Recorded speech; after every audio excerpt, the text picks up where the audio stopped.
నమస్తే అండి అందరికీ. ఈరోజైతే మన కిచెన్లోని దమ్ బిర్యానీ తయారు చేశానండి. చికెన్ దమ్ బిర్యానీ. నేను రెగ్యులర్గా మా రాజుల పులావులు చాలా పోస్ట్ చేస్తాను కదండి. అయినా సరే ఇంట్లో నెలకు ఒక్కసారైనా ఈ దమ్ బిర్యానీ చేస్తానండి.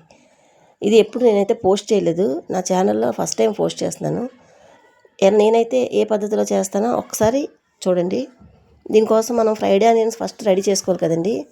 దానికోసం ఫ్రైడ్ ఆనియన్స్ కోసం ప్యాన్ పెట్టుకొని ప్యాన్లో ఆయిల్ హీట్ అయిన తర్వాత పెద్ద ఉల్లిపాయలు మీడియం సైజువి 3 తీసుకోవాలండి. తీసుకొని ఇలా సన్నగా చీలికల్లాగా చేసుకొని ఆయిల్లోని మంటని సిమ్లో పెట్టకుండా మీడియం టు హైలో పెట్టుకొని గోల్డెన్ బ్రౌన్ వచ్చిందాకా వేయించుకోవాలి. ఇలా వేగిపోయిన ఆనియన్స్ అన్నిటిని కూడా జల్లెట్ట వేసుకొని జాలి దాంట్లో వేసుకొని ఇలా పైనుంచి గరిటతో అద్దుకోవాలండి. నూనె అంతా కిందకి వచ్చేస్తాయి. అప్పుడు వాటిని టిష్యూ మీద వేసుకుంటే క్రిస్పీగా ఫ్రైడ్ ఆనియన్స్ రెడీ అవుతాయండి. వాటిని పక్కన పెట్టుకొని మనం బిర్యానీ చేసుకోవడానికి పెద్ద సైజు బిర్యానీ కటింగ్ లాగా కట్ చేయించుకోవాలి. మీడియం సైజ్ కన్నా కొంచెం పెద్దగా ఉండాలి పీసెస్. అలా కట్ చేసుకొని శుభ్రంగా వాష్ చేసుకున్న తర్వాత చికెన్ తీసుకొచ్చి ఎందులో అయితే మనం బిర్యానీ చేసుకోవాలనుకుంటున్నాం ఆ గిన్నె పెట్టుకొని దాంట్లో చికెన్ అంతా వేసుకొని రుచికి సరిపడగా ఉప్పు, 1/2 స్పూన్ పసుపు, 1 ఫుల్ స్పూన్ నిండా కారము, అలాగే 1/2 స్పూను జీలకర్ర పొడి, 1/2 స్పూను ధనియాల పొడి. జీలకర్ర పొడి వేయించింది వేసుకోవాలండి. అలాగే 1 స్పూన్ నిండా బిర్యానీ మసాలా పొడి వేసుకోవాలి. ఇది నేను రెడీమేడ్గా కొనదే వేసుకున్నాను. ఫ్రైడ్ ఆనియన్స్ వేయించుకున్నాను కదండి ఉల్లిపాయలు. ఆ నూనె 2 స్పూన్లు వేసుకొని 1.5 స్పూన్ అల్లం వెల్లుల్లి పేస్ట్, పూర్తిగా ఒక నిమ్మకాయ వేసుకొని చక్కగా ఈ మసాలాలన్నీ కూడా ముక్కలకు పట్టుకునేటట్టు బాగా కలుపుకోవాలండి. మసాజ్ చేసినట్టు కలుపుకోవాలి. అలా కలిపిన తర్వాత ఒక కప్పు నిండా అసలు ఆ తొరకలో మీగడ లేకుండా పెరుగు చిలుక్కొని వేసుకొని బ్రౌన్ ఆనియన్స్ ఉన్నాయి కదండి ఫ్రైడ్ ఆనియన్స్, అవి ఒక 1/2 కప్పు వేసుకోవాలి. కొత్తిమీర ఒక 1/2 కప్పు, పుదీనా 1/2 కప్పు వేసుకొని వీటన్నిటిని కూడా ముక్కలకు బాగా పట్టించి మూత పెట్టేసి పక్కన అరగంట నుంచి గంట వరకు ఉంచుకోవాలి.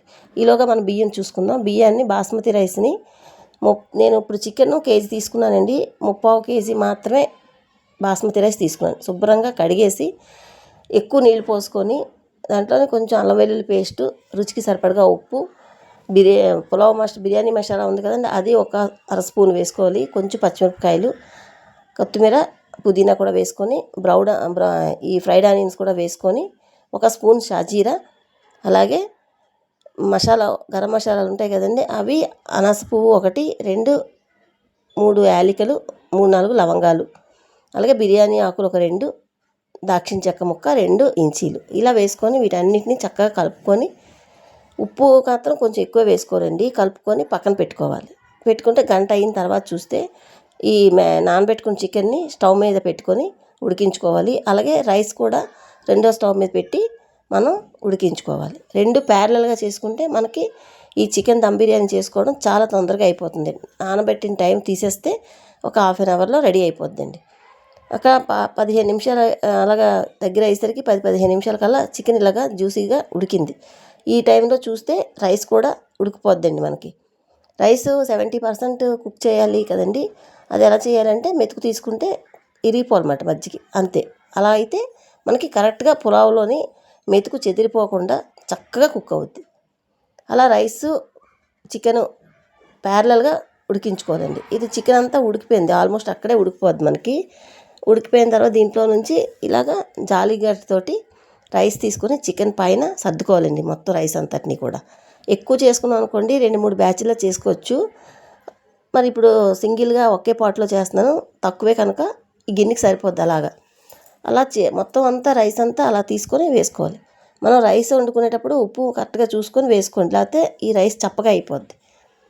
అలా మొత్తం అంతా రైస్ అంతా తీసుకుని వేసుకున్న తర్వాత మనం వేయించి పెట్టుకున్న ఫ్రైడ్ ఆనియన్స్, అలాగే కొత్తిమీర, పుదీనా మొత్తం రైస్ అంతా సర్దుకోవాలండి. సర్దుకొని కొంచెం నెయ్యి వేసుకోవాలి. 1-2 స్పూన్లు నెయ్యి వేసుకోవాలి. అలాగే బిర్యానీ మసాలా గుండు ఉంది కదండి, అది కొంచెం వేసుకోండి. ఓకేనండి. ఇలా మొత్తం అన్నీ వేసుకొని నెయ్యి కూడా వేసుకొని చక్కగా దమ్ చేసుకోవాలండి. ఇంకా ఇది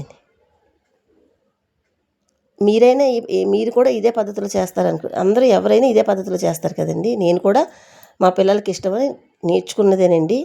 సో ఇలా అయినా సరే ఇలా తయారు చేసి మీకు చూపించాలని చూపిస్తున్నాను.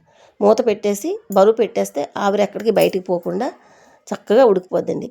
10 నిమిషాలు అయ్యేసరికి ఇలా రెడీ అయ్యిందండి. చాలా సూపర్గా ఉంటుందండి. చాలా పొడి పొడిలాడుతూ వస్తుంది. ఇంకా మీకు ముక్క అయితే ఎంత జ్యూసీగా ఉంటుందో అది అందరికీ తెలిసిందే. సో ఇలాగ మొత్తం ఒకసారి అన్నం అంతా ఉడికిందా లేదా అడుగునంతా ఒకసారి కలిపి చూసుకొని, అడుగు నుంచి ఒకసారి తీసి చూసుకొని, ఇంకా స్టవ్ ఆఫ్ చేసి మూత పెట్టేసి ఒక 10 నిమిషాలు అలా రెస్ట్ ఇచ్చేయాలండి. ఇచ్చేస్తే అంతా లోపల బాగా సెట్ అవుద్ది. ఈ స్టేజ్లోని స్టవ్ ఆఫ్ చేసుకోండి. 10 నిమిషాలు పోయిన తర్వాత దించి చూడండి. ఎమ్మీగా పులావ్ అయితే రెడీ అయిపోద్దండి. ఇప్పుడు మీరు చక్కగా నిదానంగా కొంచెం కలుపుకుంటే ముక్కలన్నీ పైనుంచి కింద వరకు చక్కగా కలుపుకుంటే మీకు ముక్కలు విడిపోవు. అలాగే అన్నం కూడా ముద్ద అవ్వదండి.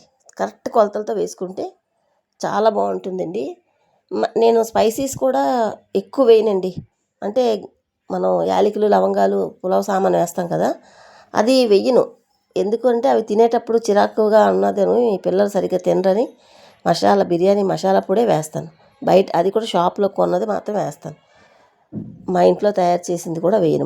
నేను ఇప్పుడు మా పులావ్ మసాలా కూడా చేస్తాను కదా, అది కూడా వేయకుండా బిర్యానీ మసాలా పొడే వేస్తాను. ఇంకా అంతేనండి. వేడివేడిగా వడ్డించుకొని తినండి. ఇంకా రైతా, నిమ్మకాయ, ఆనియన్ ఎలా తీసుకున్నా సూపర్ డూపర్గా ఉండే చికెన్ దమ్ బిర్యానీ ఇలా తయారు చేస్తానండి. చూసారండి? మీకు ఎలా అనిపించిందండి వీడియో? నచ్చిందా? నచ్చితే ఒక్క లైక్ చేయండి. కొత్తగా చూసిన వారైతే దయచేసి సబ్స్క్రైబ్ చేసుకోండి. అంతేనండి. ఎంతో సింపుల్గా ఉంటుందండి. కొంచెం మనం సర్దుకోవడానికి, అమర్చుకోవడానికి టైం పడుతుంది, కానీ చాలా సింపుల్గా తయారు చేసుకునే చికెన్ దమ్ బిర్యానీ ఎంత సులువుగా చేసుకోవచ్చు. చూడండి, ముక్క కూడా ఎంత సాఫ్ట్గా ఉడికిపోయిందో, పొడి పొడిలాడుతూ ఉంటుంది. చక్కగా ఏమాత్రం ముద్ద అవ్వదండి. ఈ సింపుల్ ట్రిక్స్తో చేస్తే. నా వీడియో నచ్చితే ఒక్క లైక్ చేయండి.